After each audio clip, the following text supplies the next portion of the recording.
Buenas noches, buenos días a todos los que nos ven y nos escuchan. Nos encontramos con Erika Montesino, periodista, escritora y activista, para conversar de su texto Con mi recuerdo encendí el fuego, Mónica Briones Pucci, una biografía personal.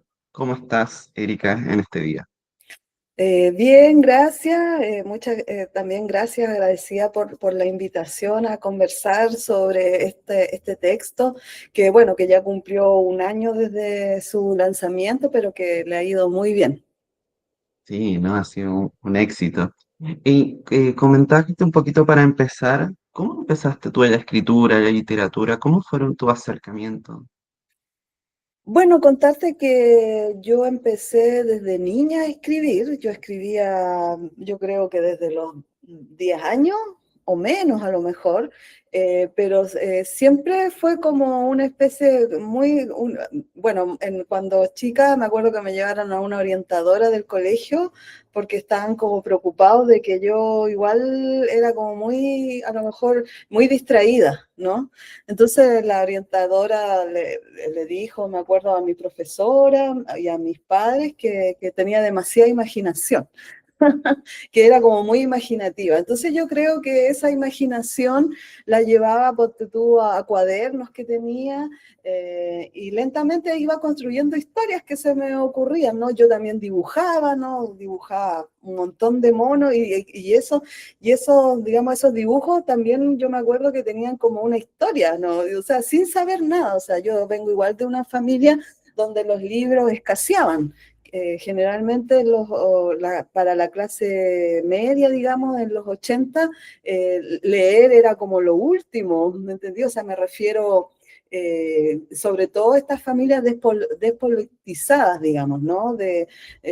Al menos yo viví mi infancia en dictadura y claro, y escaseaban los libros en mi casa, no habían, pero sin embargo yo igual empecé a alimentar ese interés, ¿no? Entonces yo le pedí a mi mamá, por ejemplo, que me comprara libros, ¿no? Y ella extrañaba también por este interés, porque no, en la casa simplemente apenas se leía el diario, pero y para de contar. Entonces, yo creo que después, gracias a esas lecturas, fui construyendo un imaginario, y luego ya más grandecita, te puedo decir 12 años más o menos, me acuerdo que un cuaderno empecé a escribir, ya pasé a historias más largas. Yo ni siquiera le ponía nombre, no le decía novela, no le decía nada, pero eran como historias más largas, de páginas y páginas, y comencé a prestársela a mis compañeras de colegio.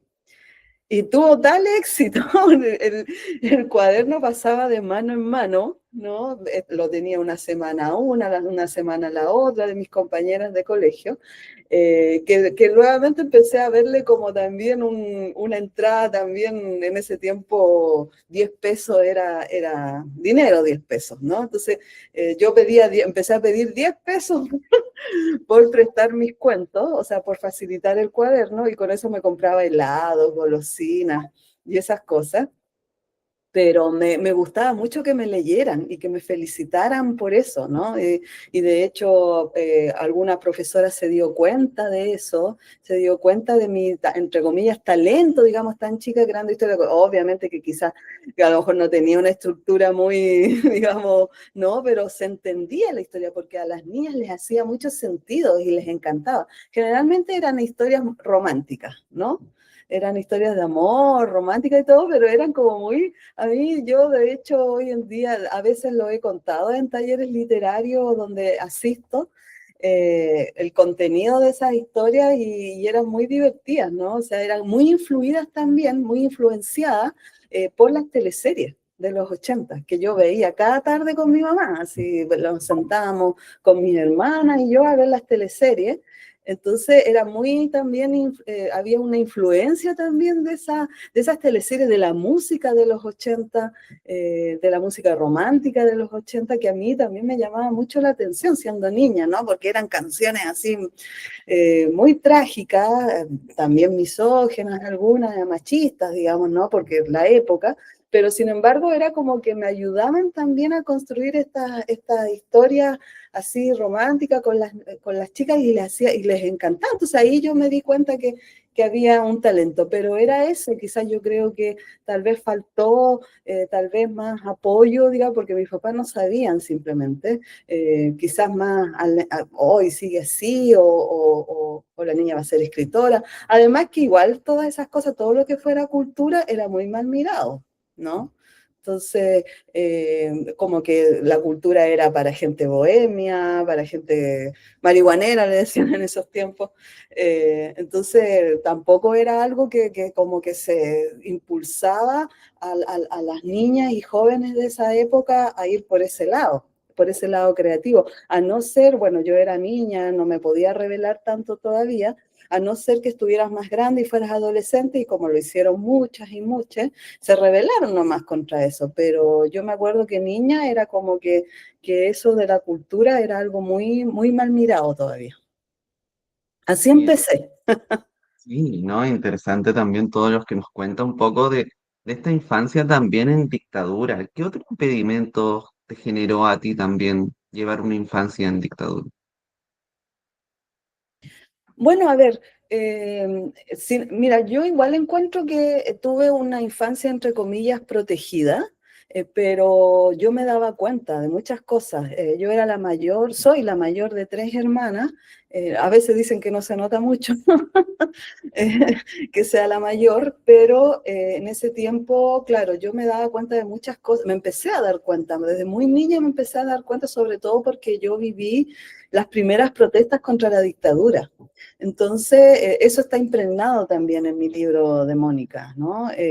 Cómo vivíamos con mi familia estas protestas, el tema de las barricadas en las esquinas de mi casa. Nosotros vivíamos en una población que se llama, acá en la comuna de Conchalí, ¿no? En ese tiempo era una comuna más grande, hoy es más chiquitita, digamos, pero en ese tiempo era una comuna que abarcaba muchos sectores, y se hacían barricadas por todos lados. Entonces en la noche se escuchaban ahí, bueno, llegaban los carabineros, los disparos, chupar limón, ¿no? Esconderse bajo la cama, ¿no? Porque vivíamos en casas de material ligero. Entonces el miedo era que atravesara alguna bala, porque ya había pasado en otras poblaciones. Por ejemplo, una dirigente, una vecina de Huechuraba que le ocurrió eso. De hecho, hay una placa conmemorativa recordando, en un pasaje, recordando a la vecina, ¿no? Que estaba ella, no sé, haciendo algo y atravesó la bala. Entonces había ese miedo. Entonces yo sentía, yo percibía eso, ¿no? No le ponía nombre, pero lo percibía. Y al otro día, cuando me iban a dejar al colegio, o me iba con mis hermanas al colegio, pasábamos por la esquina y veíamos los neumáticos quemados. Entonces eso estuvo muy guardado en mi retina también. Y bueno, mi mamá a veces comentando, escuchando la cooperativa, ella comentaba, hacía comentarios: no, yo voy a ir a la protesta grande porque se tiene que acabar este gobierno, le decían en esa época, no le decían dictadura, este gobierno se tiene que acabar porque, bueno, la cesantía era muy grande, ¿no? Entonces estaba estos trabajos precarios que trataba de dar la dictadura en ese tiempo, que era el pen y el pop se conocía, ¿no? Que eran trabajos donde generalmente hombres iban a trabajar en la calle, a pavimentar calle, a construir jardines, como que eso era. A mi papá, menos mal, no le tocó eso. Igual tenía un trabajo estable, digamos, pero sin embargo, y nunca nos faltó nada, digamos, o sea, me refiero, nunca nos faltó comida, por ejemplo, no pasamos hambre, por eso digo que fue una infancia protegida. Sin embargo, yo me di cuenta de muchas cosas, me di cuenta de las poblaciones que teníamos al lado, ¿no? Cuando fue la erradicación, por ejemplo, y nos corrieron a todos por ejemplo, nosotros fuimos a dar a Puente Alto después. A los 14 años yo ya vivía en Puente Alto, entonces en Santiago hubo una erradicación de las poblaciones, ¿no? Querían que se fueran, todo ese sector se fuera para allá, y nos mandaron a una zona bien apartada, que es Puente Alto hoy en día, y otra, La Pintana también, o La Florida, pero era irse para allá, ¿no? Con la promesa de una casa propia, y todo eso. Eh, entonces al final yo creo que todo eso, yo viví todo eso también. También recuerdo ¿cómo se llama? Los veraneos que iban los jóvenes, pobladores se organizaban entre ellos, los adolescentes, los más grandes, universitarios, y nos llevaban a colonias, que se llamaban. Colonias en el sentido de veraneo, ¿no? O sea, de ir a la piscina, de algunos los llevan a la playa. Bueno, mis papás no recuerdo que me hayan dado permiso para eso, pero sí me acuerdo que nos llevaban a la piscina. Allá en Conchalí ya no existe eso porque está la ciudad empresarial, pero nos llevaban a pasear a unos cerros con un montón de arboledas y era muy bonito todo, era muy inocente. Entonces yo creo que de hecho en el Museo de la Memoria hay, por ejemplo, unos videos donde se habla de las colonias veraniegas que se hacían a los niños y niñas en las poblaciones. Entonces sí me acuerdo de mucho de eso, de mucha resistencia que había también de esta organización comunitaria. Y eso a mí me marcó enormemente para mi activismo, yo puedo decir, para mi visión social también después de la universidad, me marcó fuertemente. Sí, también en algún momento mencionaste de un miedo que está implementado, que tenía la dictadura que generaba. ¿Eso también te ayudó un poco en el activismo que realizaste después? ¿Tú dices el miedo? Dices. ¿El miedo? ¿El miedo cómo Es que yo no construir desde ahí? sentí ese, claro, yo no sentí ese miedo que comentan muchas otras niñas y niños en dictadura, digamos. Yo creo que a lo mejor, sí, a lo mejor sentía miedo cuando sentía el estruendo de los balazos, ¿no? O sea, eran ruidos muy potentes y yo creo que me daba más miedo de sentir a mis papás muy nerviosos, ¿no? O sea, escondamos, no, entonces que había que esconderse. Eso yo lo percibía un poco de mis papás más que del ambiente, ¿me entiendes?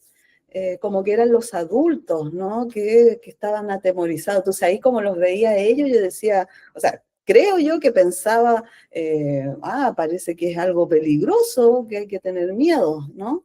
Entonces, pero no tenía conciencia, ponte tú, a esa edad, en mi infancia, y después más grande sí, a partir de los 14 y 15 años empecé a tener conciencia de que estábamos en una dictadura recién, ¿no? O sea, me refiero porque ahí ya cuando vivíamos en Puente Alto empecé a compartir con otros jóvenes que estaban más involucrados que yo en el tema político, a escuchar música, Silvio Rodríguez, que empezaban a escuchar, empecé a contar historias de detenidos desaparecidos, de gente que fue fusilada, que la perseguían, del exilio.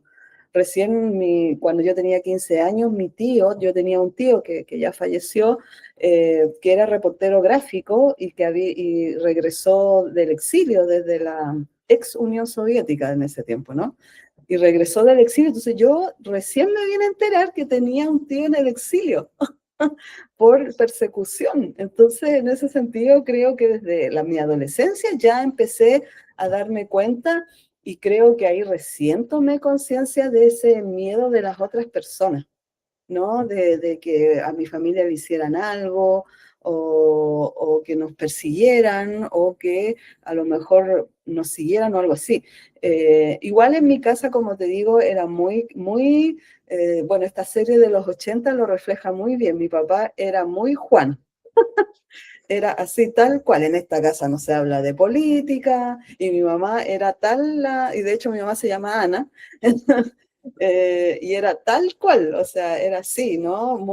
La mujer muy sumisa del marido, lo que decía él era ley, ¿no? Entonces no se habla de política y no se habla, pero mi mamá era más rebelde, mi mamá sí estaba informada, escuchaba todo el día la radio cooperativa y ahí nos íbamos enterando, yo iba escuchando. Yo creo que eso sí en mí creo que me ayudó mucho el hecho de darme cuenta y de escuchar, y de incluso de escuchar las conversaciones de los adultos, porque yo me acuerdo, y lo digo también en el libro, yo me acuerdo ya adolescente que yo escuchaba a mi papá hablar, por ejemplo, de la CNI, hablar de este tema. Bueno, yo supe cuando atentaron a Pinochet, yo ya estaba en el liceo, de hecho vivía en Puente Alto y escuchábamos las sirenas que venían del cajón del Maipo cuando fue el atentado. Entonces, creo que sí me empecé a dar cuenta de varias cosas, pero el miedo, como te digo, lo empecé a sentir más en la adolescencia. Sí. ¿Y cómo eso fue influyendo un poco en ti? ¿Cómo darte cuenta de este miedo fue cambiando algunas perspectivas de que tú tenías? ¿Cómo te llevó también un poco a este activismo que tú mencionas constantemente? ¿Verdad que me lo habías preguntado? Bueno, a ver, yo creo que en realidad esto, yo creo que más que miedo, yo creo que fue una especie de empatía, de sensibilización respecto a lo que estaba pasando y lo que le ocurría a otras personas, ¿no? Que darme cuenta que yo había tenido una infancia protegida, que si bien había tenido un tío en el exilio, eso no era tema en mi familia. Era así como que no se hablaba solamente. Entonces, pero sin embargo, después empecé a tener un acercamiento mucho más empático al escuchar otras historias de jóvenes como yo, que venían de historias más duras, que venían de un contexto donde sí se había perseguido, donde, por ejemplo, amigas habían tenido esta experiencia horrorosa de que llegaran los militares a la casa con sus botas, irrumpiendo, con los rifles. Imagínate para un niño o una niña ver eso. Entonces, que quedaban yendo al psicólogo, estaban en terapia, ¿no? Ya después en democracia más que en dictadura, el PIE se llamaba, me acuerdo, donde incluso estaba la expresidenta, la presidenta Bachelet, incluso fue médica de ese lugar.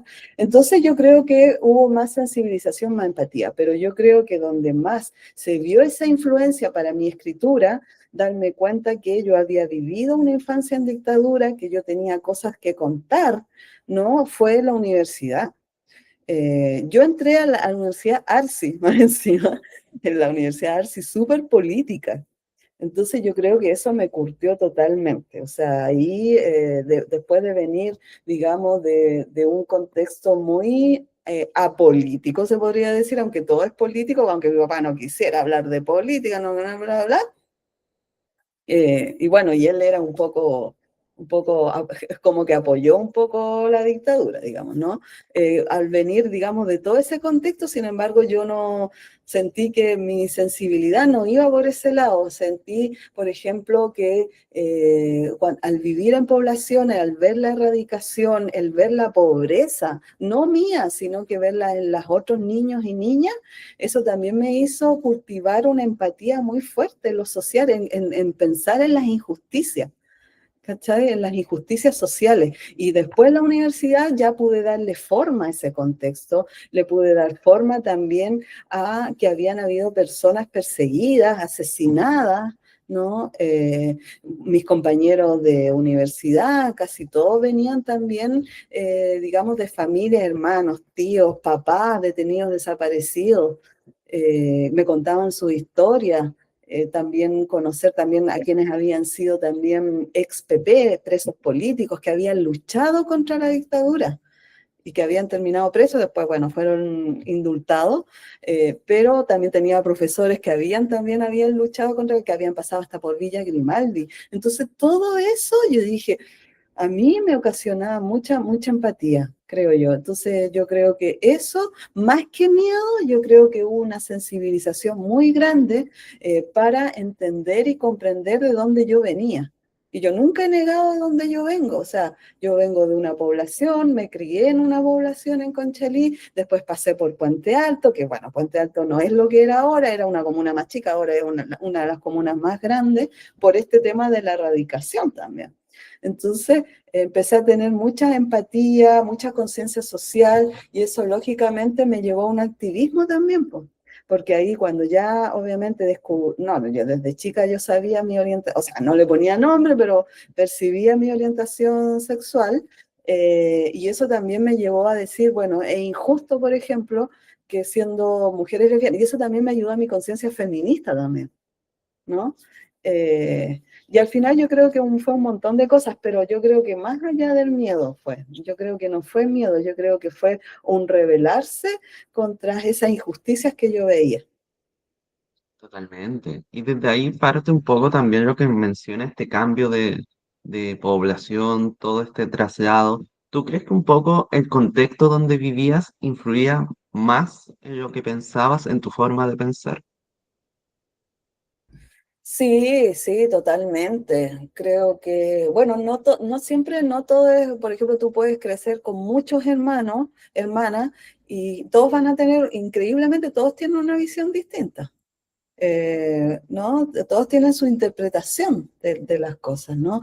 Bueno, igual yo con mis hermanas las tres estudiamos carreras humanistas, ¿no? Entonces, por más que, por ejemplo, mi papá quiso que estudiáramos cosas técnicas, porque esa era como la mentalidad de los papás ochenteros, estudiar cosas técnicas, que tengas de inmediato trabajo, empieces a ganar dinero y no sé qué, por lo humanista estaba muy desprestigiado, ¿no? O sea, eh, pero al final yo creo que sí nos influyó, me influyó a mí para estudiar esta carrera humanista, a pesar de que yo todavía hasta como los 18, 19 años, yo no tenía muy claro todavía qué es lo que quería estudiar, ¿no? Eh, estaba como un poco perdida, digamos, en eso, porque claro, estaba la presión, ¿no? De que tenías que tener tu cartón rápido, cartón, le decía, tu cartón rápido para ganar dinero y tener trabajo de inmediato, y después si quieres hacer lo que quieras, pero antes tienes que tener algo estable. Eso eran como los consejos.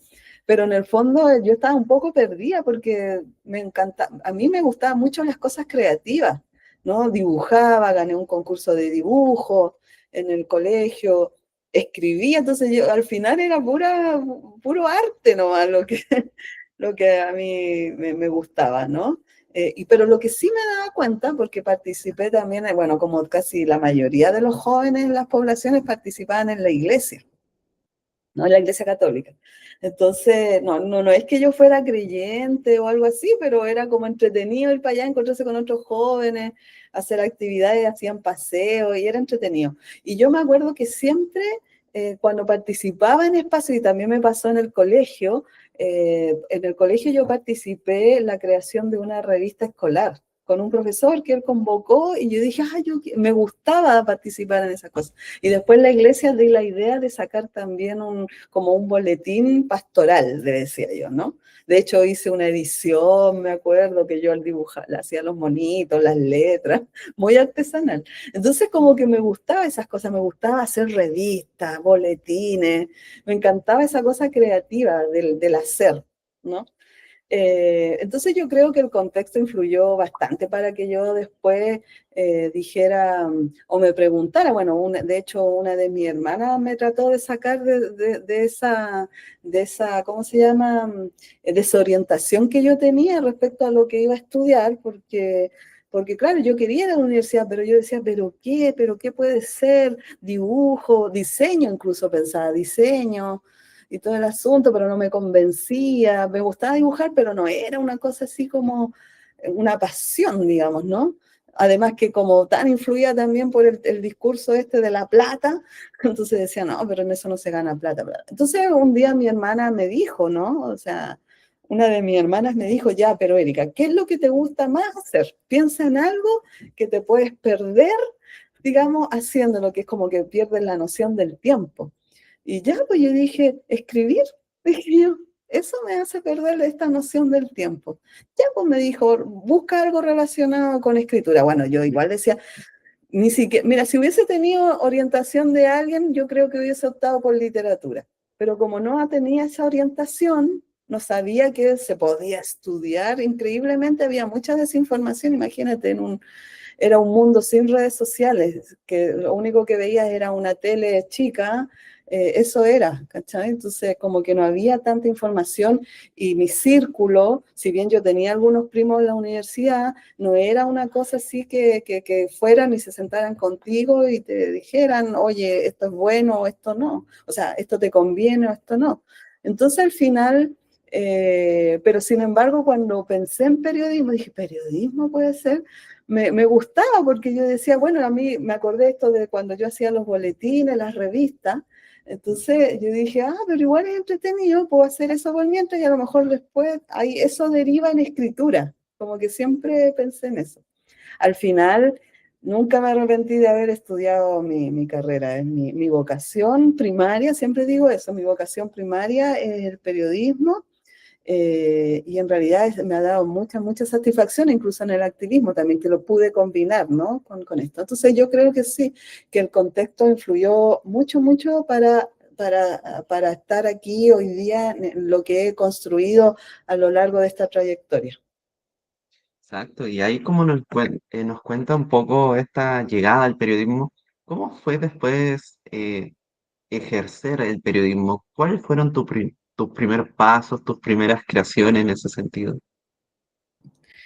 Sí, bueno, a ver, yo estudié, como te digo, en el ARCE, una universidad muy, muy política, y bueno, yo me acuerdo que hice como preprácticas que se llama en varios lados, digamos, me acuerdo en radio, me acuerdo en el diario La Época, también fui colaboradora de temas del domingo, pero no haciendo reportajes, sino que yo ayudaba, por ejemplo, a las periodistas que estaban ahí, yo les transcribía las entrevistas. En ese tiempo se hacía eso y te pagaban por eso, ¿no? Y sí hice transcripciones, pero sin embargo me encantaba porque aprendía mucho. Entonces, yo era de comprar el diario La Época, en ese tiempo se llamaba un diario excelente, que ya desapareció hace muchos años, y aprendí mucho. Entonces, yo creo que el periodismo para mí, empecé a trabajar en medios, me fue ayudando mucho para ir curtiendo, digamos, esta vocación. Y luego terminé, digamos, bueno, yo creo que más porque tenía que hacer luego la práctica, como que terminé en un departamento de relaciones públicas de la municipalidad de Puente Alto, ¿ya? Que sin embargo tenía que ver con comunicaciones, pero como que tenía que sacar luego la práctica, viste que te exigían eso a fines de los 90. Entonces, como que me metí ahí, pero sin embargo siempre estaba mi pulsión como de escribir, del reporteo. Después terminé mi práctica, que duró unos meses nomás, y me fui a trabajar a una agencia de noticias. Y ahí en la agencia de noticias ahí ya me desaté, pues. Reporteaba, daba golpes periodísticos, que es un modismo que se usa mucho en el periodismo, y era muy buena, muy, muy buena reporteando. Entonces ya de ahí, ya después ya me fui a ligas mayores, pasé al diario La Nación, a hacer reportajes, entrevistas, y entre medio la revista Rompiendo el Silencio. Entonces, en el fondo, a mí me encantaba el tema comunicacional, pero sobre todo el reporteo, como se le llama, la investigación. Me gustaba mucho investigar. Bueno, ahí fue justamente a fines de los 90 que escuché por primera vez el caso de la Mónica Briones, y obviamente mi curiosidad vocacional periodística de inmediato le llamó la atención, ¿no? Entonces yo dije, oye, hay algo que hacer con esto, ¿no? Está ahí, digamos, llegar y hacerlo. Entonces creo que todo eso ha sido como mi trayectoria en el periodismo, siempre escribiendo reportajes, entrevistas. Todavía de repente, la otra vez escribí también una entrevista también que hice a una compañera trans, que viajé a Madrid, y ahí me encontré con ella, una mujer trans chilena que tiene un restaurante allá en Madrid, La Guatona se llama. Y Karin se llama la compañera, por ejemplo, igual sigo haciendo cosas con el periodismo, es algo que es una vocación grande también, ¿no? Y que para mí se complementa mucho con el tema de la escritura, a pesar de que otra cosa, a mí la primera vez que yo fui a un taller literario, el primer taller literario que yo fui fue el de la Pía Barros, de la escritora Pía Barros. Y la Pía Barros lo primero que me dijo, apenas entré al taller, me dijo, periodista, te tienes que olvidar de todo lo que aprendiste en el periodismo para iniciarte o sea, no para iniciarme, sino que para adentrarme en la escritura tenía que olvidarme todo el periodismo, porque claro, una viene con la redacción periodística, ¿no? Contar todo en la primera estrofa, en el primer párrafo, perdón. Contar todo en el primer párrafo, y en realidad la escritura es otra cosa, digamos, ¿no? Pero sin embargo se complementa bien a veces. Y no, eso es lo bueno. Y contándonos un poco, mencionaste Rompiendo el Silencio, esta revista, ¿qué tan importante fue en tu vida? ¿Cómo te ayudó? ¿Cómo creciste dentro de esa revista o cómo llevaste a crecer también esta revista? Bueno, profesionalmente para mí hay un antes y después de Rompiendo el Silencio. O sea, ha sido algo que me marcó profunda, que ha marcado mi vida profundamente, y que si estoy en este lugar todavía en el activismo y haber pasado incluso en cargos públicos también, ha sido gracias también a Rompiendo el Silencio también, ¿no? A esta porfía que yo le puse al proyecto. Eh, yo creo que, mira, yo siempre he dicho que hay varios puntos quiebres, se podría ser importantes en mi vida. Una fue asumirme como lesbiana, o sea, que me asumí, yo creo, bastante adulta a los 25, a 24 años, siendo que hoy en día eso, a los 15 años ya no están todos asumidos, o más chiques asumiéndose, pero bueno, en ese tiempo salir del closet era más difícil.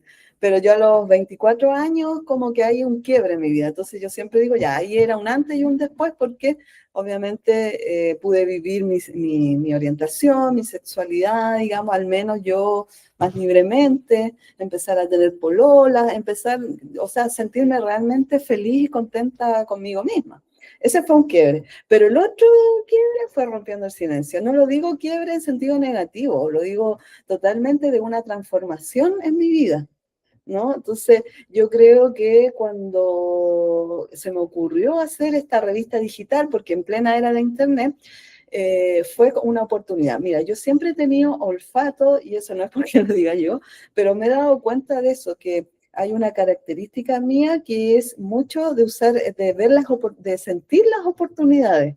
Entonces, gracias a al contexto que estoy viviendo. Entonces, cuando empezó Internet, a principios de los 2000, a fines de los 90, o sea, Internet ya se había instalado, pero me refiero cuando Google tenía esas cosas así como Flash, eran como unas letras medias Time New Roman y todo eso, eh, yo vi una oportunidad en eso, porque yo me acuerdo que el año 2001 se lanzó el sitio electrónico El Mostrador, el año 2001, y se anunciaba como el primer diario electrónico. Ya después los otros diarios empezaron a sacar sus sitios web, La Tercera, Mercurio, pero este se anunciaba como el primer diario electrónico.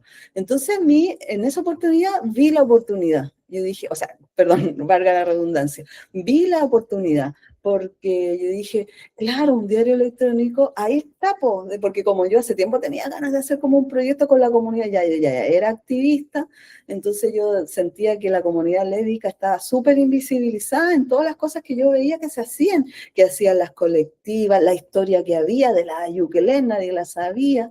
Entonces yo dije, claro, ahí está, una revista electrónica se decía en ese tiempo, una revista electrónica, dije yo. Entonces ahí vi una oportunidad, dije, al tiro ya. Y empecé a hacer, o sea, bueno, yo no la hice, ahí en ese tiempo se contrataba se llamaban webmaster, se llamaban a los que hacían las páginas web.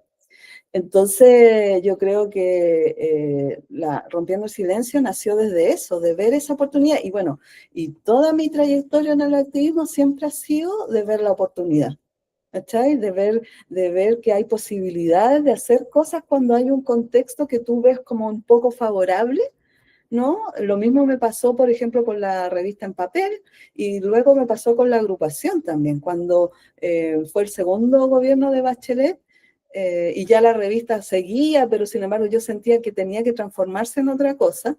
Y ahí cuando en ese segundo gobierno de Bachelet, me acuerdo que se anunció de que iba a ser puertas abiertas a todas las organizaciones sociales, ¿no? Incluso las LGBT y todo, entonces ahí yo también vi una oportunidad. Dije, esta es la oportunidad para hacer una organización lésbica feminista. Bueno, ahora es lésbica y bisexual, las compañeras, también ahora hay compañeras, bueno, siempre han habido compañeras bisexuales en la agrupación, pero ahora está abiertamente lésbica y bisexual. Y en ese tiempo, claro, ahí también vi una oportunidad. Entonces yo creo que nace desde ahí rompiendo el silencio de tomar conciencia de esa habilidad propia, ¿no? Que tenemos algunas personas de ver esas oportunidades. Así que no, para mí Rompiendo el Silencio ha sido un crecimiento profesional, una madurez profesional que gracias a ese activismo la he adquirido a lo largo de los años, ¿no? O sea, esa madurez profesional donde puedo tomar decisiones, donde puedo junto a trabajar colectivamente también. Rompiendo el Silencio me ha enseñado eso, a trabajar de manera colectiva con otras y otras. Interesante todo lo que nos cuentas de Rompiendo el Silencio. Y Rompiendo el Silencio también te llevó un poco a poder plasmar estos primeros pasos de descubrir la historia de Mónica Briones. Cuéntanos un poquito de cómo te adentraste en esto, cómo fueron tus primeros pasos, cómo llegaste a interesarte en esta historia. Bueno, a ver, lo de la Mónica, yo, bueno, como algo adelanté y lo he dicho en un montón de entrevistas, y bueno, está en el libro, lo cuento desde la primera página, ¿no? Que yo escuché el relato de la Mónica en una organización de mujeres lesbianas, el año 97, más o menos, a fines de los 90, digo en el libro, pero fue el año 97, ¿no? A fines del 97, yo estaba en la universidad, como te digo. Y la primera vez que escuché eso, bueno, como también cuento en el libro, las que estábamos ahí quedamos impactadas. Porque claro, estábamos viviendo nuestra orientación, así como yendo a la discoteca, que era como los únicos lugares que se contaba, digamos, ¿no? Para conocer a otras y a otros. Pero sin embargo, a mí siempre, bueno, como lo que yo ya contaba, esta conciencia social, yo decía, yo tengo que estar en una organización, para mí no puede ser que mi orientación sea solamente discoteca, que yo obviamente no los crucifico, sino que digo que son espacios de bailar lúdicos, pero que no podía ser solo eso, ¿cachai? Entonces me metí a participar en organizaciones y ahí, como te digo, escuchamos el caso de la Mónica y quedamos impactadas porque vivíamos una vida muy de adolescentes. A pesar de que yo ya tenía más de 25 años, era una vida adolescente en el fondo, porque siempre los LGBT como que tenemos una adolescencia tardía, porque al menos de mi generación, como no vivimos esa adolescencia tan así siendo nosotros mismos, entonces después al asumirnos era como fiesta, carrete y todo lo demás, pololas y no sé, pero sin embargo, en ese momento el estar ahí yo creo que nos ocasionó una conmoción grande porque nos dimos cuenta de la fragilidad que eran nuestras vidas. ¿No? Que nos podían asesinar, que nos podían violentar por eso. Entonces tomamos conciencia recién de eso. Yo creo que por eso quedamos todas medias impactadas.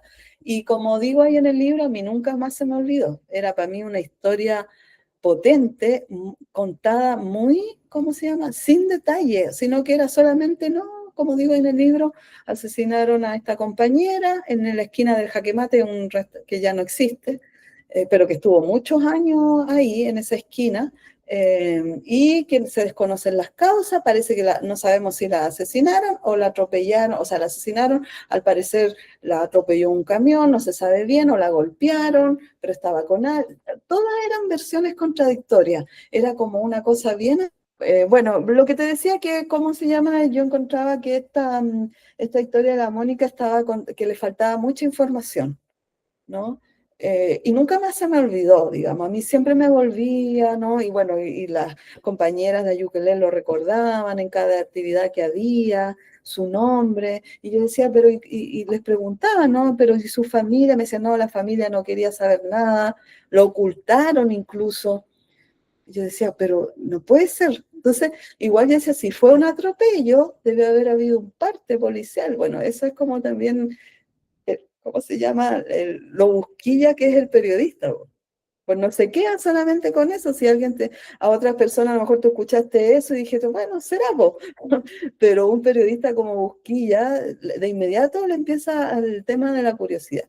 Pero sin embargo, yo no empecé a investigar de inmediato.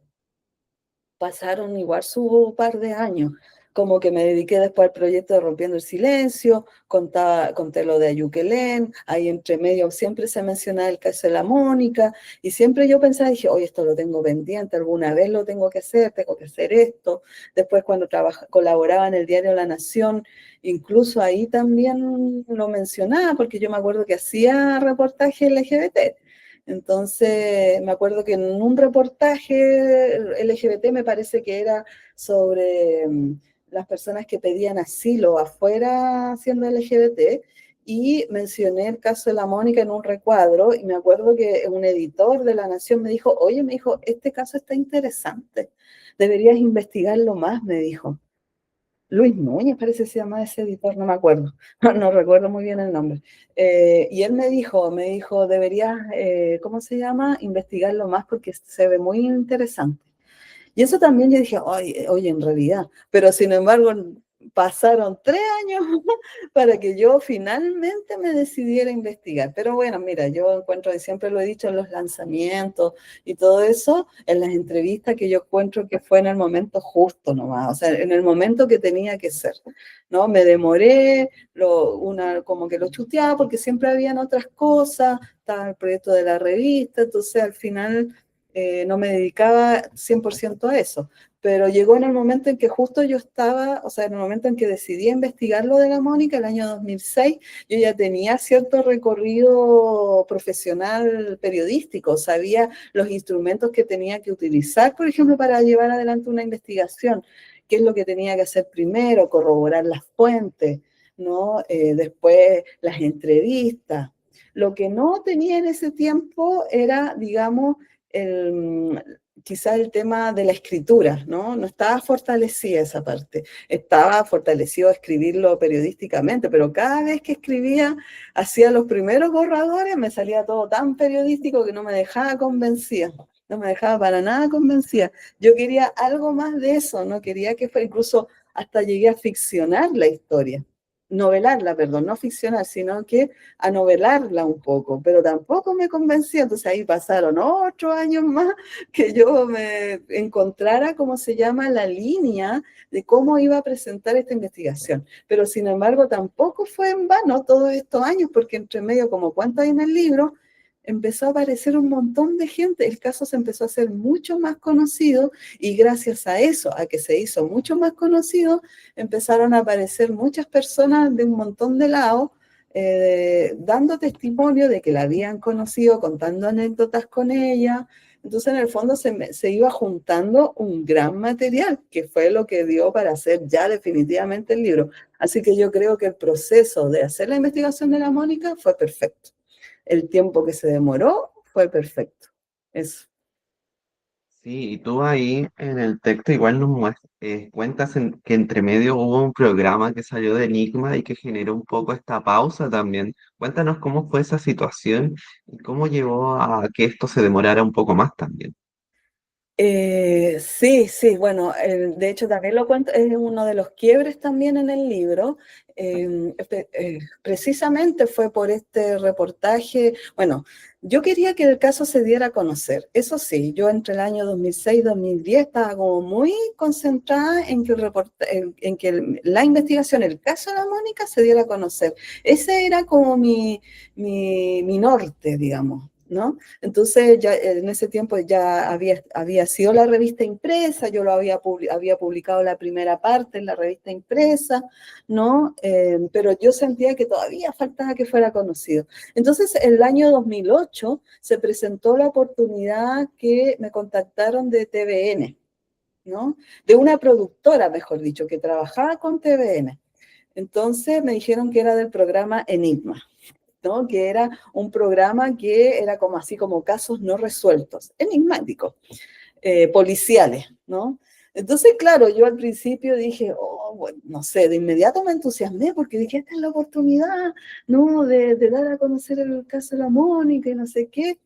Y me entusiasmé mucho, yo creo que un poco inocente también, ingenua, y de inmediato yo dije que les iba a pasar el material, ¿no? Les pasé el material, los contacté, digamos, con las personas que tenía en ese tiempo, incluso con la hermana de la Mónica, que es la única que le sobrevive actualmente, Cristina, y Cristina al principio estaba entusiasmada, ella iba a colaborar, ahí también lo cuento en el libro, ella iba a colaborar y todo, pero a último momento se arrepintió, porque en ese tiempo tenía al papá de ella, de ella y de Mónica, muy grave de salud, y el papá ya estaba, ya el papá casi viviendo sus últimos días, y el papá, ella le contó y le pidió que por favor dejaran en paz a la Mónica, que ella ya no quería más exposición, lo que era comprensible, totalmente comprensible. Así que no quiso aparecer después y bueno, y eso también ahí la productora le hizo un gran problema porque contar con el testimonio familiar, pero ahí yo ya no les ayudé más, ¿no? Porque yo dije, yo ya no las puedo contactar con más personas. De hecho, las personas que aparecen en el reportaje, que tú lo puedes ver en YouTube, incluso lo subieron después, unos años después, subí, y ahí salgo muy jovencita yo, como era treintañera en ese tiempo, Y ahí, por ejemplo, aparecen personas con la cara cubierta, familiares de ella que eran primos, primas, que no estaban muy de acuerdo con el tema de su orientación de Mónica. Entonces dieron como todo ese testimonio, todo era como tenebroso, porque bueno, al final me entrevistaron y todo, pero se demoraron, imagínate, 2008, recién lo transmitieron el año 2010. Yo, de hecho, yo dije, ya esta cosa no salió, de hecho, se me había olvidado. Y de un día para otro empecé a ver que se empezó a anunciar.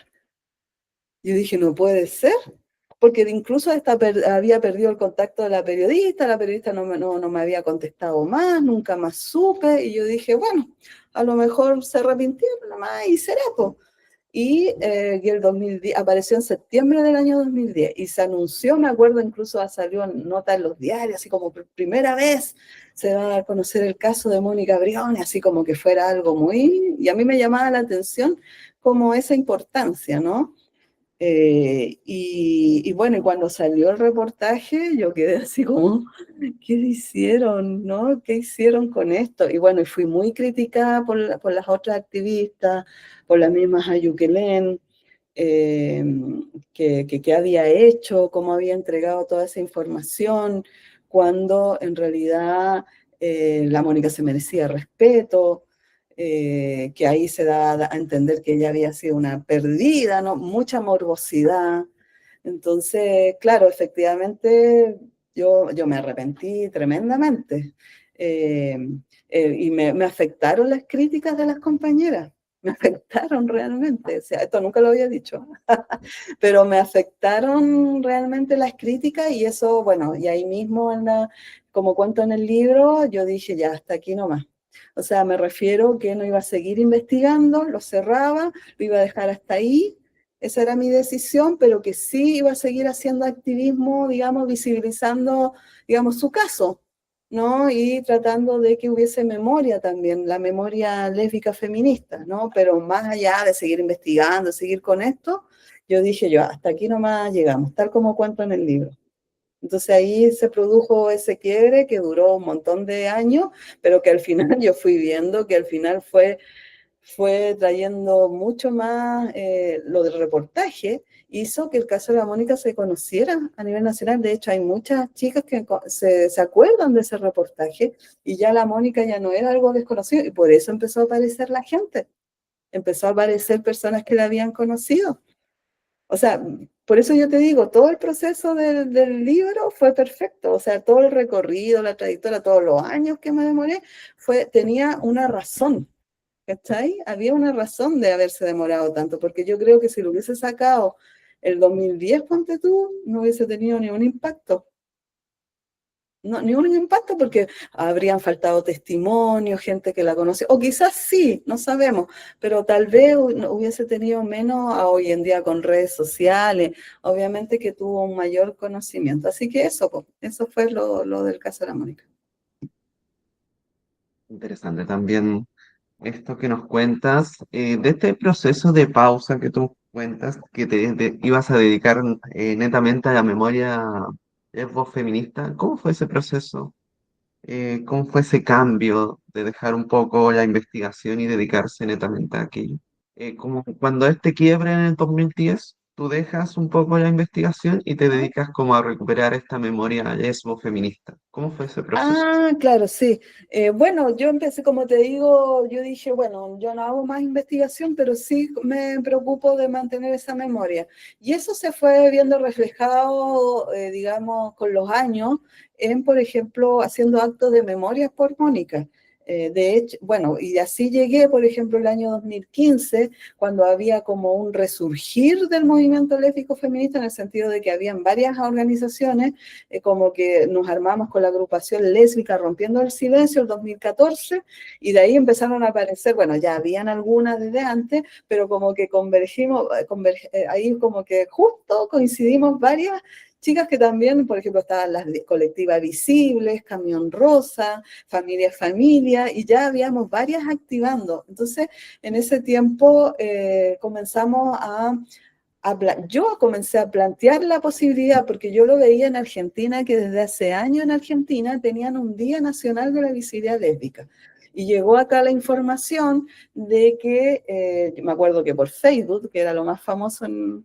Ah, no, sí, pues ya estaba en 2014-2015, ya estaba en Instagram, Twitter también. Bueno, ya estaban las redes sociales y llegó la información de que lo habían declarado el Día Nacional de la Visibilidad Lésbica el 7 de marzo en ese país, porque se conmemora el asesinato de Pepa Gaitán, que fue asesinada, digamos, por el papá de la novia de ella, que le pegó un escopetazo, imagínate.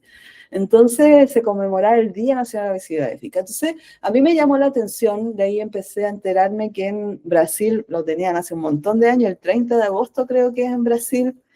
Entonces me empezó a llamar la atención eso y le comenté, me acuerdo en ese tiempo a mis compañeras y a las otras colectivas, les dije, podríamos hacer un Día Nacional de la Visibilidad Lésbica. Y yo lo primero que pensé fue en algo institucional, ¿no? Porque yo vi que allá en Argentina lo hicieron a través del Congreso, ¿no? Entonces yo dije, oye, acá podríamos hacer lo mismo porque sería importante hablar de la visibilidad lésbica porque la visibilidad lésbica nos movía, ¿no? Siempre ha sido un tema, el tema de la visibilidad política de las lesbianas, siempre tan invisibilizadas, ¿no? Digamos, en esta cultura misógena también, ¿no? Y lesbodiante. Entonces, me acuerdo que, claro, le dije a las compañeras, mira, voy a ver si de la Municipalidad de Santiago, mira qué coincidencia, después trabajé ahí, la Municipalidad de Santiago podía hacer una ordenanza también, porque había una ordenanza contra la discriminación, entonces yo dije, a lo mejor se puede hacer algo con el Día Nacional de la Visibilidad Lésbica. En ese tiempo estaba de alcaldesa la Carolina Toá, y me acuerdo que se lo comenté a ella, me acuerdo, y no, me dijo, sí, hagámoslo, hagámoslo, pero siempre te lo dicen, pero al final no es que se vaya a hacer, digamos, ¿no? Pero sí estuve conversando y me decían, ya, pero hacer una ordenanza como que se ve difícil. Entonces al final yo dije, ya, parece que no va a ser por ahí. Y un día con mis compañeras estábamos en una reunión y le dije, oye compañeras, podríamos hacer un Día Nacional de la Visibilidad Lésbica en Argentina y hacer actividades culturales para preservar la memoria del movimiento lésbico feminista. Y claro, pues dijimos, oh, buena idea, y todas prendieron. Y empezamos a buscar fechas, me acuerdo. Entonces incluso se habló del 7 de abril, que es ¿cómo se llama? El natalicio de Gabriela Mistral. Y claro, porque claro, todas decíamos, ya, pero la Gabriela Mistral nunca dijo que era lesbiana. No, es como mucho de visibilidad, digamos, fue porque se descubrió después, digamos, a través de sus cartas de la relación con Doris Dana. Entonces como que no nos hacía sentido muchas fechas, o sea, sí, podría ser. Y de repente les dije a las compañeras, pero ¿saben qué, compañeras? Yo hice una investigación hace años que es de la Mónica Briones. ¿Han escuchado? Sí, por supuesto, el caso de la Mónica Briones. Bueno, el caso de la Mónica Briones dio paso también para que se reactivara Yuquelén, les dije a las chiquillas. Entonces, al final, hay una coincidencia histórica del movimiento lésbico feminista también, ¿no? La Mónica era visible, les dije yo, está la dictadura, está la Ayuquelén, la primera organización política LGBT en Chile, a pesar que era solamente lésbica, pero la primera organización política de las disidencias en Chile. Entonces, yo dije, ahí hay y ya, bueno, y todas dijeron, ya, y como yo ya tenía la fecha, le dije, bueno, la Mónica fue asesinada el 9 de julio, el 9 de julio, y todas enganchamos, claro, era invierno, siempre nos toca lluvia, temporal, pero bueno, siempre decimos, bueno, así le sufría la vida a las lesbianas. Y quedamos el 9 de julio. Y el 2015 lo conmemoramos por primera vez con una actividad cultural en el Centro Alta Alameda, en ese tiempo, que estaba en la Alameda todavía antes que se quemara, que lo quemaron. Y en ese tiempo hicimos una exposición, pusimos fotografías de lesbianas visibles, hicimos un acto, y el 2015 fue la primera vez que se conmemoró el Día de la Visibilidad Lésbica. Si bien di la idea y ahí alguien me puso en el Wikipedia que yo había sido una de las impulsoras, en realidad, si bien di la idea, yo creo que entre todas, digamos, levantamos eso y se empezó a mantener durante los años. Y hoy en día ya es una fecha emblemática que no se puede desconocer, incluso institucional, digamos, en su medida, digamos, ¿no? ¿En qué ha avanzado la conmemoración de este día? ¿En qué se ha visto reflejado también? ¿Qué ha cambiado? Yo creo que hoy en día, al menos a nivel organizacional, digamos, del movimiento, yo creo que ha traído una memoria lésbica que se desconocía, totalmente invisibilizada. Hubo muchos ninguneos, nosotras, yo me acuerdo que tuvimos ninguneo de incluso de los mismos, algunos líderes gays, ¿cachai? Que nos ningunearon bastante, nos decían histéricas o que queríamos, por ejemplo, buscar poco menos rédito como para tener como una especie como de mártir para poder nosotras visibilizarnos más. No, no, nos dijeron un montón de tonteras que a veces igual la gente se olvida un poco de eso, ¿no? Pero que bueno, se supone que están superados. Hay muchos de estos mismos gays que nos han pedido disculpas, que han reconocido de que tenían una inmadurez, ¿no? Misoginia, decía yo, ¿no? O les odio también. Pero bueno, independiente de eso, yo creo que fue tanta nuestra porfía que fuimos instalando, ¿no? Gracias al movimiento, gracias a al trabajo de las colectivas, se fue instalando, digamos, esta necesidad de rescatar nuestra memoria. Siempre las colectivas y movimientos lésbicos feministas han tenido súper presente la memoria, pero preservarla es un trabajo constante. ¿Ya? O sea, no basta con que una sola vez hagamos esta actividad, sino que se tiene que mantener esa memoria en el tiempo. Y yo creo que lo del Día Nacional de Visibilidad Lésbica dio eso, ¿no? Y hoy en día no se desconoce, al menos a nivel organizacional. Obviamente que las personas heterosis no tienen idea, ¿no? O sea, ¿qué es eso? No es Julio, que no es Mónica Briones. O sea, a mí me pasó con el libro, o sea, me refiero que en el fondo mucha gente no la conoce y yo entiendo también eso, porque obviamente todo lo que sea LGBT es menos importante, ¿cachai? O para un nicho, que no me, ¿qué me va a interesar si yo no soy lesbiana?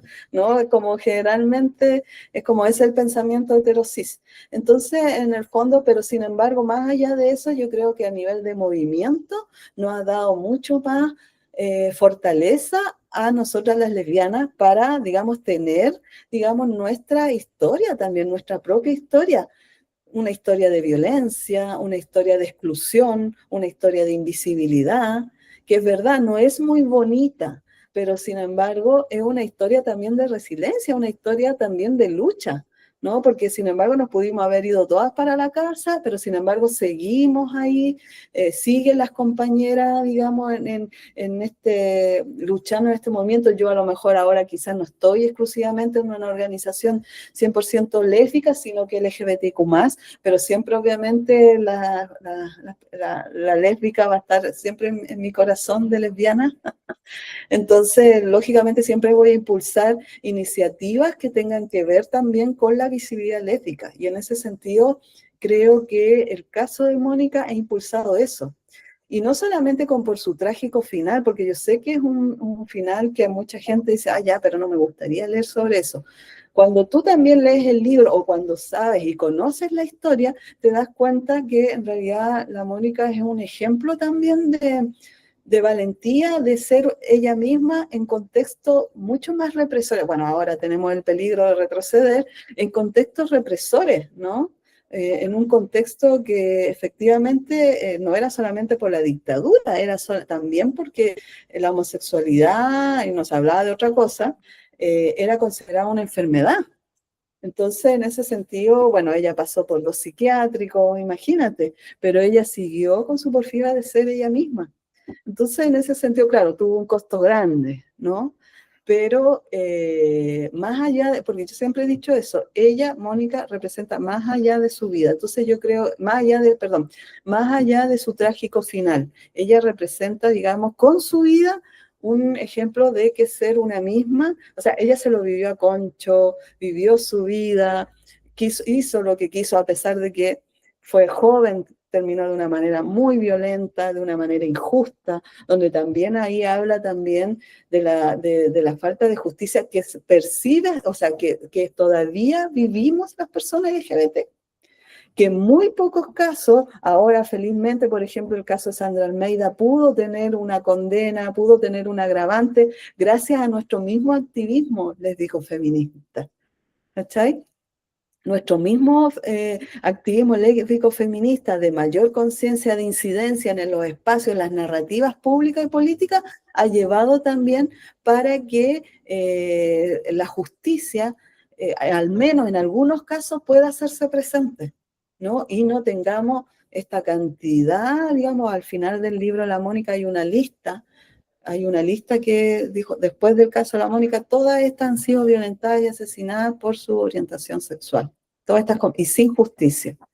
Entonces, bueno, en el caso de la Nicole Saavedra, que igual obtuvo, se pudo ahí al asesino, ¿no? Al lesbicida, pero sin embargo, creo que el caso de la Mónica ha llevado a eso, ¿no? O sea, el Día Nacional de la Visibilidad Lésbica, todo esto, y bueno, la institucionalidad, al menos en gobiernos progresistas, porque puede ser que en el gobierno que no sea progresista no vayamos a ver nada, pero al menos en gobierno progresista ha habido un reconocimiento constante. Y eso yo no lo puedo desconocer del Ministerio de la Mujer, se recuerda cada año, se empezó a hacer con el gobierno de Bachelet, se siguió en el gobierno Frente Amplio. Entonces, en ese sentido, siempre vamos a decir, podemos tener nuestras críticas y todo, pero sí hay una voluntad de trabajar, digamos, y de visibilizar al menos las historias de las disidencias tan silenciadas, porque ahora nuevamente hay peligro de que seamos silenciados. O sea, ya se ha visto, ¿no? Cada vez que hay elecciones nos esconden bajo la alfombra. Sí, no, muy necesario actualmente también. También iba a destacar esto del ataque de antes que tú mencionas, que está al final del texto, que es muy necesario darnos cuenta de cómo han seguido sucediendo crímenes solamente por ser una persona lesbiana. ¿Cómo ves tú este caso a futuro? ¿Tú ves que se ha parado un poco con esto, ha parado la discriminación o sigue estando latente actualmente? Sí, ha parado un poco esta discriminación o sigue latente la discriminación. No, sí, por supuesto. O sea, las violencias, digamos, en el espacio público, en el espacio digital, sobre todo, están más presentes que nunca. Y sobre todo con el avance de la ultraderecha, los sectores conservadores, religiosos, los bobs. No, realmente yo creo que no es que estemos en una buena situación actualmente. Claro, la gente dice, ya, pero tienen como que el matrimonio nos fuera a salvar de todo, ¿no? Tienen matrimonio, bueno, obviamente la identidad de género, que todo está en peligro ahora, ¿no? Entonces, en el fondo, yo creo que al final nunca ha sido fácil para nosotros, para las mujeres ni las disidencias. O sea, lo que dijo Simone de Beauvoir requiere, ¿no? Que dice que va a bastar una crisis política para que, bueno, ella hablaba solo de las mujeres, para que los derechos de las mujeres se vean, digamos, afectados. Y eso también corre ahora para las personas LGBTQ+, para las personas disidentes. Realmente todo se ve amenazado, ¿no? O sea, estamos ante un panorama, digamos, desolador, se podría decir, pero que yo sé que vamos a salir de esta, digamos. Siento que los tiempos han ido como que han cambiado, ¿no? Nos hemos ido para un lado, para el otro, pero no es que, porque bueno, yo al menos en el proceso anterior, donde todo parecía que parece que todas las íbamos a ir derechito a la evolución, íbamos directo a evolucionar, digamos, que hubo como este veranito donde incluso nosotros estábamos muy de moda, a mí me llamaban de todas entrevistas, de todos lados, nos visibilizaban un montón, los medios estaban muy conscientes sobre estas cosas y de repente ya no hubo más, ¿no? Entonces hubo este cambio y claro, mucha gente dice es que vino la reacción porque se fueron muy al extremo. Y ese extremo era de sentido común. O sea, es como que yo creo que en algún momento tiene que llegar esta especie de equilibrio, ¿no? ¿No? Porque ahora nos va, o sea, ahora esto sí que viene ahora es extremo. porque se violenta a otras personas, ¿no? Yo no sé si en lo otro era extremo que se fuera a violentar a las personas o que se fuera, ¿me entiendes? Era como de sentir, bueno, el otro lado, la ultraderecha también dice que sus creencias son de sentido común, que está regresando el sentido común, ¿cachai? Y al final, los, ¿cachai? Los progresistas, los conservadores tenemos el mismo discurso del sentido común, pero tiene que ver en algún momento ese equilibrio. Entonces, bueno, yo estoy confiada en que va a volver, pero sí vamos a tener épocas difíciles que vamos a tener que resistir, ¿no? A que tiene que haber una estrategia de resistencia entre todos. Algunas organizaciones ya lo están haciendo, se están preparando, yo al menos con la mía actualmente, de la cual soy presidenta, de Fundación Poderes, también estamos preparando, digamos, estrategias, analizando qué es lo que se nos viene, ¿no? Y bueno, yo creo que las organizaciones no podemos andar cada una por su lado, como lo hemos hecho hasta el día de hoy, ¿no? Tiene que haber al menos una especie como, al menos para esto, ¿no? Yo sé que cada una ahí, ponte tú, yo al menos yo he sido súper crítica, por ejemplo, de algunos de las organizaciones hegemónicas, de algunos liderazgos gays sobre todo, ¿no? Pero, sin embargo, en esto vamos a tener que hacer ciertas, digamos, para ver cómo hacemos frente a esto que se nos viene, digamos. Porque ya vemos, disculpen que yo estoy súper pesimista, yo sé que hay gente que todavía tiene alguna esperanza, pero no sé cuánto puede durar, porque al final, por uno o por otro, igual no vamos a tener un congreso afín tampoco. Entonces, en ese sentido, creo que la violencia va a seguir.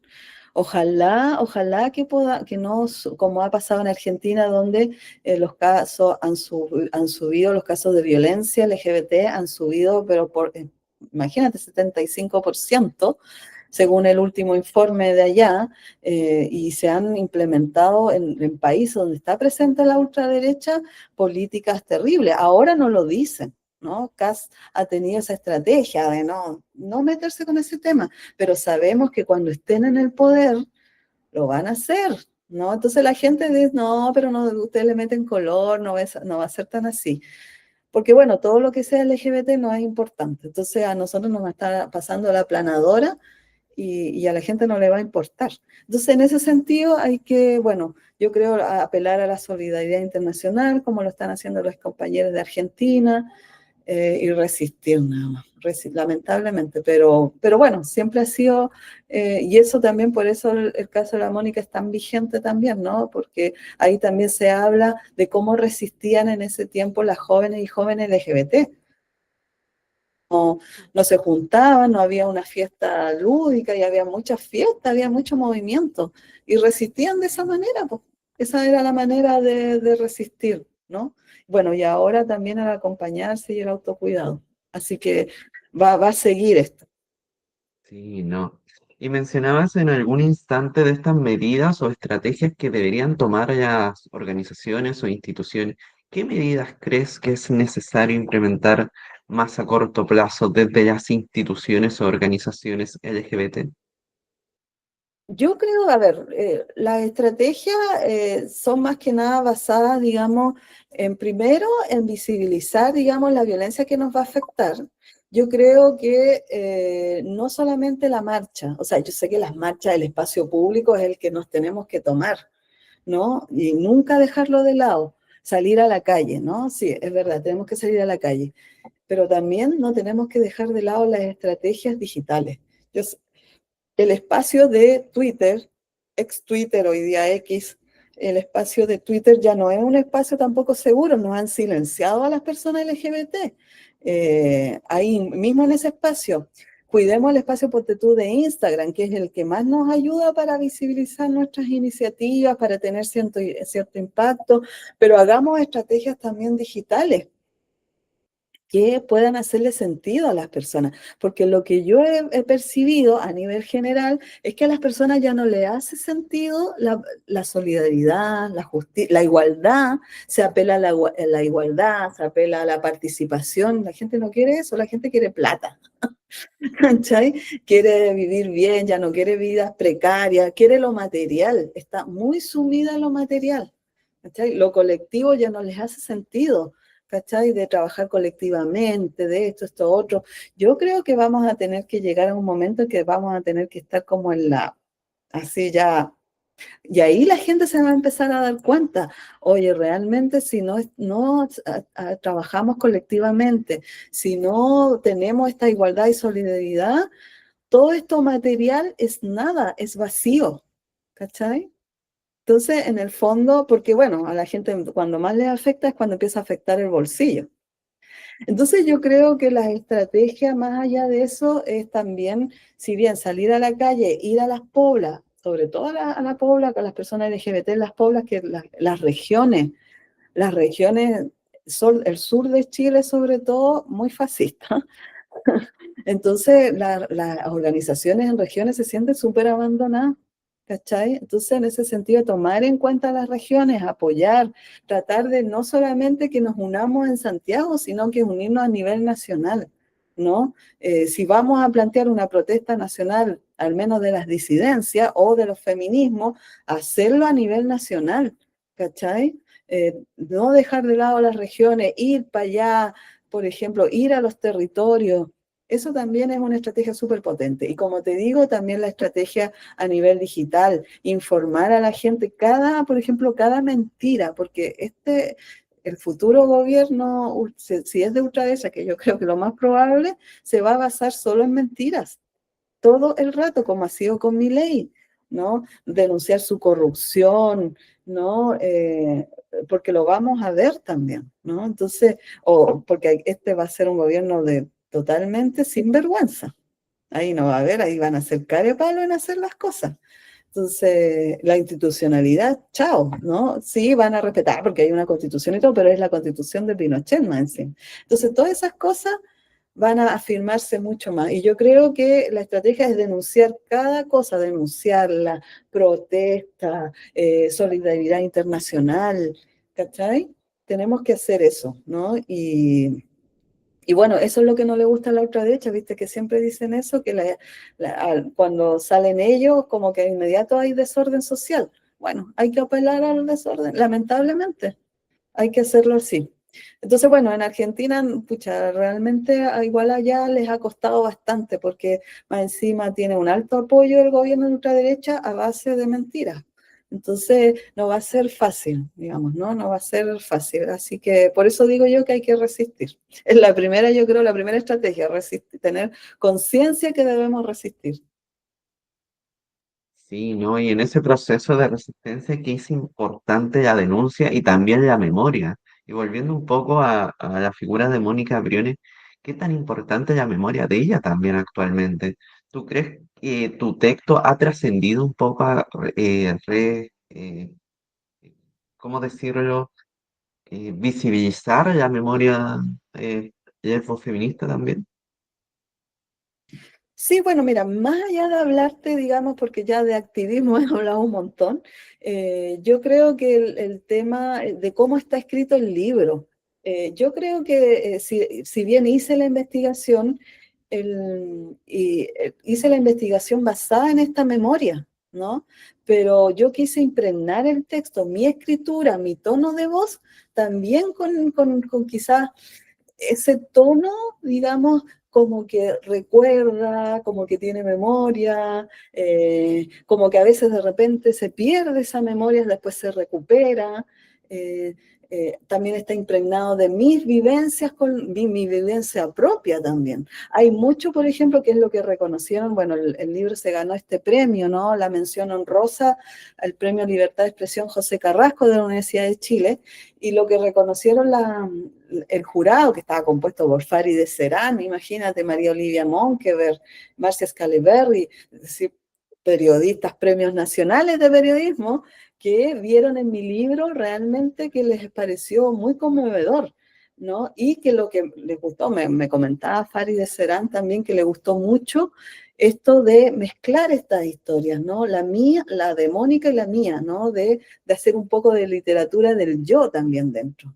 Porque yo también sentí, y ahí lo uno con el tema de la memoria, yo también sentí que en mi vivencia había memoria también, porque si yo viví esa infancia en dictadura, mi adolescencia en dictadura, también tenía que ver con eso, ¿no? En tratar de plasmar un poco cómo esa infancia, siendo percibiendo que yo iba a ser lesbiana o que era lesbiana, percibiendo que era lesbiana, ¿cachai?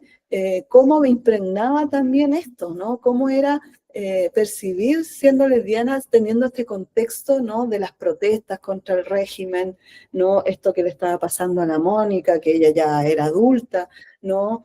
Cuando vivenciaba todo o de descubrir también las fiestas, lo lúdico, cómo se juntaban, cómo resistían las Ayuquelén, por otro lado. Entonces creo que, y también unirlo con estas otras vivencias, por otro lado estaba yo descubriendo mi identidad. Entonces en ese sentido creo que hay un ejercicio de memoria potente, escrito de una manera que trae también como esa nostalgia y ese recuerdo, como con un tonito que va por ahí, ¿no? Como un tono nostálgico. Entonces, eso resulta muy conmovedor. Además, que va sucediendo de una manera, yo voy contando de tal manera los hechos, que va sucediendo de una manera que es como una emoción en constante movimiento.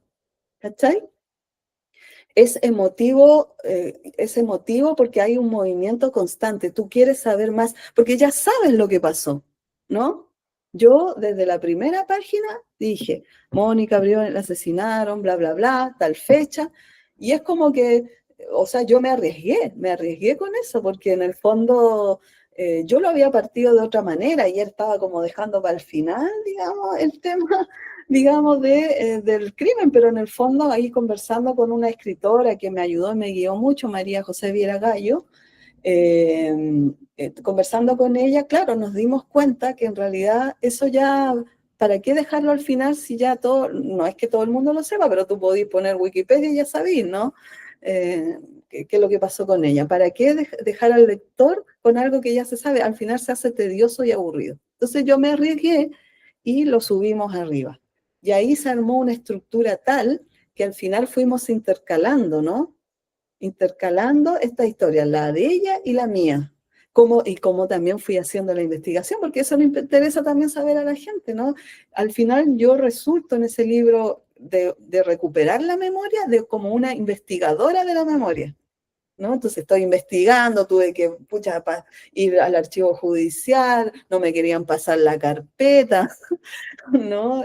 No encontraban el nombre de la Mónica, tenía otro nombre. Contar todo eso también, porque en el fondo te das cuenta que en ese ejercicio de archivar, en ese ejercicio de recuperar, digamos, esos archivos, la memoria y todo, también hay obstáculos también. ¿No? Hay obstáculos. Bueno, después vino el programa Enigma.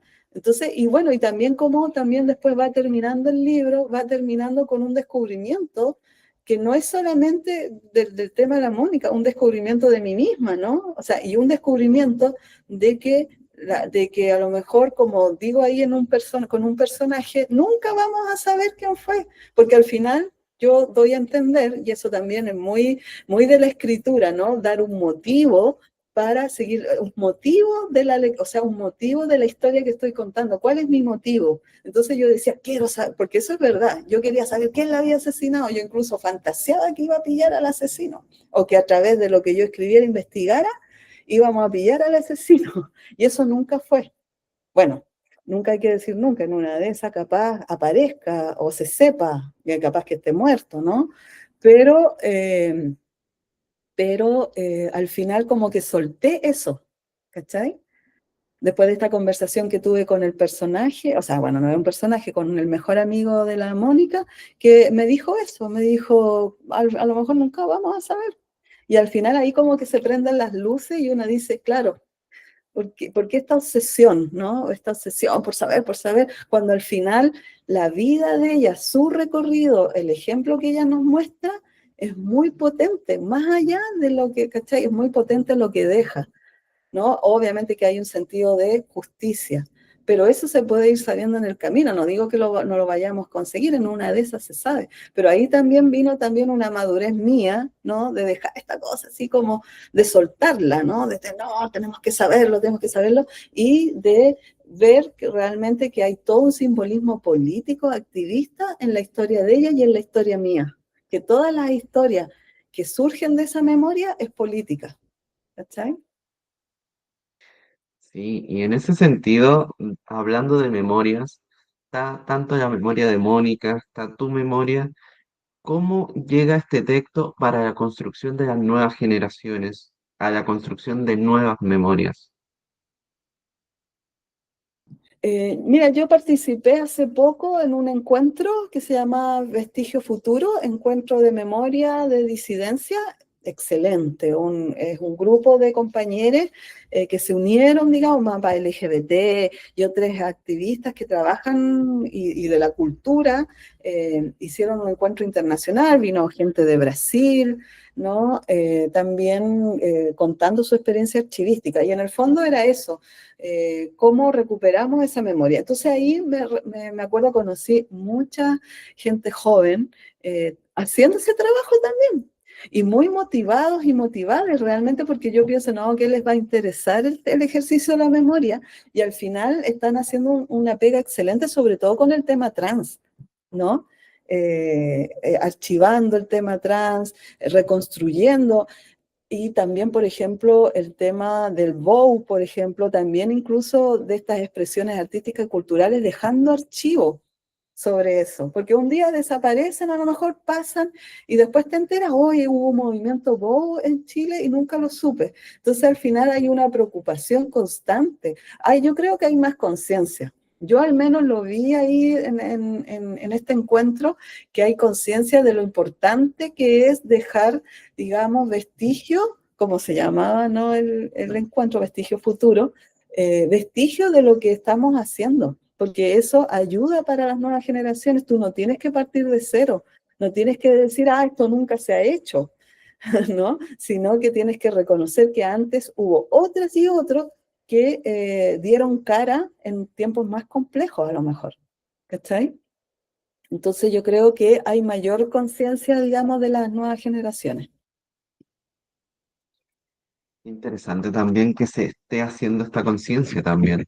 Y ya para ir como finalizando esta entrevista, la pregunta clave que me gusta hacer siempre, ¿qué le dirías a la persona que se acerca a tu texto por primera vez? ¿Qué recomendación le darías? Bueno, primero, bueno, si es una persona heterosis, eso con mis recuerdos, si es una persona heterosis, dejar de lado los prejuicios, que eso yo creo que me ha costado, que si bien al libro igual le ha ido bien, a pesar de que no se agotó, ni no se ha agotado, ni nada por el estilo, igual se han vendido sus buenos ejemplares, faltan las regiones todavía, pero bueno, eso es culpa de la editorial, digamos, pero responsabilidad de la editorial, pero independiente de eso, yo creo que hay mucha gente que desconoce la historia y que se deja llevar por los prejuicios, sobre todo, digamos, en mi gremio periodístico, periodistil, le digo yo, que de repente también están muy metidos, porque primero, claro, yo soy activista y soy una activista reconocida más que periodista también, ¿no? Soy más reconocida como activista lesbiana feminista. Entonces está el prejuicio de que yo a lo mejor conté esta historia no muy objetiva, ¿cachai? Como ensalzando su figura, cuando no es así. La Mónica en el libro ella, como tal como lo dice uno de los testimonios, ella tuvo, o sea, sus blancos y oscuros, ¿no? Es decir, sus partes luminosas y las no tanto. Entonces, en el fondo, yo no hago una mártir de ella. Yo sé que es una palabra que no le gusta a mucha gente, pero yo no hago, por ejemplo, no la santifico ni nada por el estilo. Es tal cual, con sus errores, con sus meteduras de pata. De hecho, por eso la gente que la lee se identifica tanto con la Mónica. O sea, no se identifica, sino que se conmueve con ella, no desde el punto de vista de víctima, sino que un poco que era una mujer como todas las que le habíamos metido la pata varias veces en la vida, ¿cachai? Ella, puta, ya cayó en el alcohol, en las drogas, tenía sus pololas, algunas las dejaba pagando, no, a veces no tenía compromiso emocional, ¿cachai? Y eso la hace cercana, Oh, ¿cachai? Así, algunas me dicen, oye, la Mónica era un cacho, po. Me han comentado, u otras me dicen, oye, ¿sabéis qué? Tengo ganas que como que la Mónica hubiese sido mi amiga, ¿cachai? Y mucha gente, muchas, sobre todo jóvenes, mujeres, quieren como, sienten algo así, como que, oye, como que hubiese conocido toda mi vida a la Mónica, ¿cachai?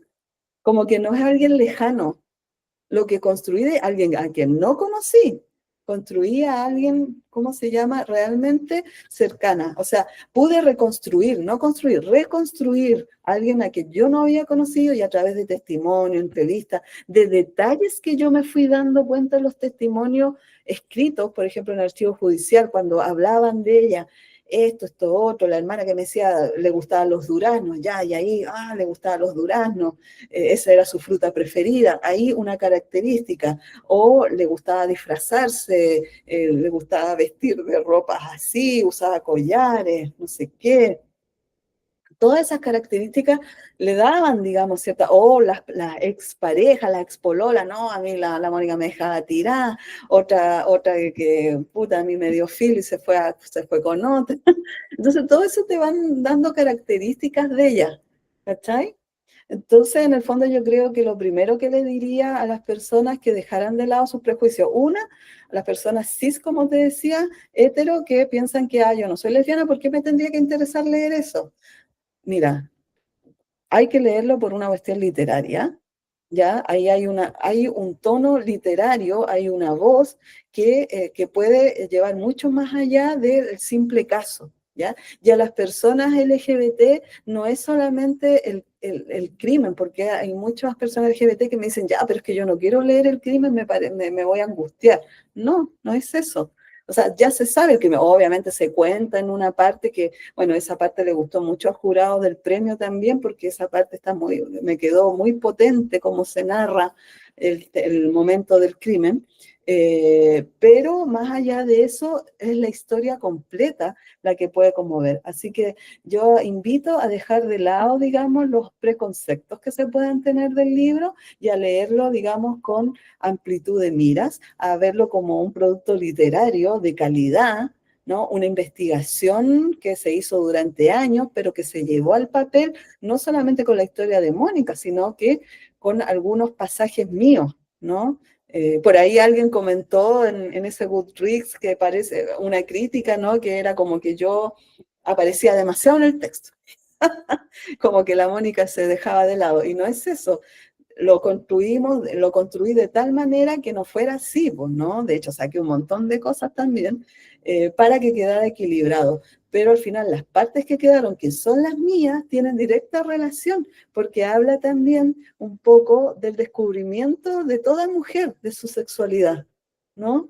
De este descubrimiento que tenemos también, incluso las lesbianas también, ¿no? De estas vivencias, entonces, al final, o de cómo fue vivir en dictadura, ¿no? Siendo adolescente. Entonces, todo eso te pueden ayudar a acercarte y a destruir esos preconceptos que hay de que yo no soy LGBT o que el crimen me va a impactar demasiado. Yo invito a leerlo con amplitud de mira y verlo como un producto literario, narrativo que se ganó este premio y no por nada, de grandes figuras, premios nacionales del periodismo también y que ha tenido muy buenas reseñas literarias. Sí, no, qué gran invitación también a que se saquen todos estos prejuicios, que lleguen y lleguen a nuevas perspectivas, a conocer también estos crímenes que han marcado igual un poco la historia nacional también, y la historia de colectivos. Y por último, Erika, ¿qué se viene? ¿En qué estás trabajando actualmente? ¿Sigues escribiendo o estás en otra Sí, cosa? no, sí, es algo que no he dejado de lado. Bueno, igual ahora estoy muy involucrada, muy comprometida con mi nuevo proyecto activista, que es Fundación Poderes, que se dedica a la representación política y social de las personas LGBTQ+, en los espacios públicos y políticos. Estoy muy involucrada con ese proyecto y que está agarrando vuelito también, pero no dejo de lado mi escritura, estoy trabajando estoy en dos proyectos. No, si yo no paro. Bueno, mira, mira, mientras tenga energía voy a seguir adelante. Porque eso a mí me da vida, digo, ¿no? Estoy preparando un grupo de cuentos que tienen que ver precisamente también con el tema de memoria. Es un grupo de cuentos que tiene que ver, digamos, con vivencias noventeras, digamos, de las personas LGBTQ+, cosas que simplemente no están, digamos, a lo mejor muy, que se ha escrito sobre ellas. Se ha escrito más del 73, ¿no?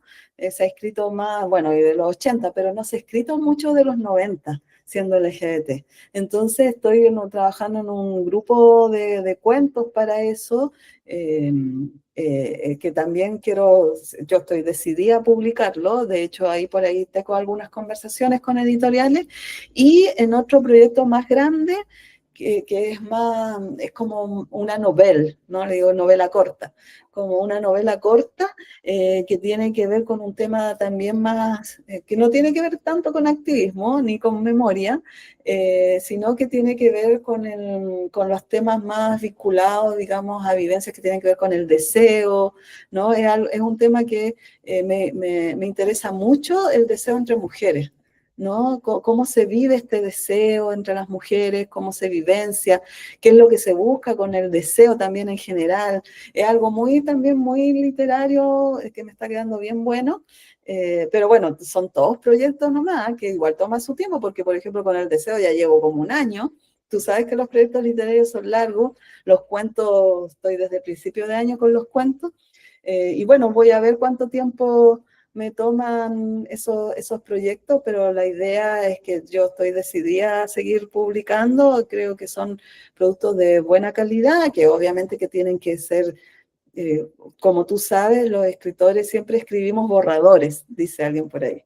Borradores escribimos y luego se empieza a pulir, ¿no? Y hasta que quede, digamos, un producto ahí así, ¿no?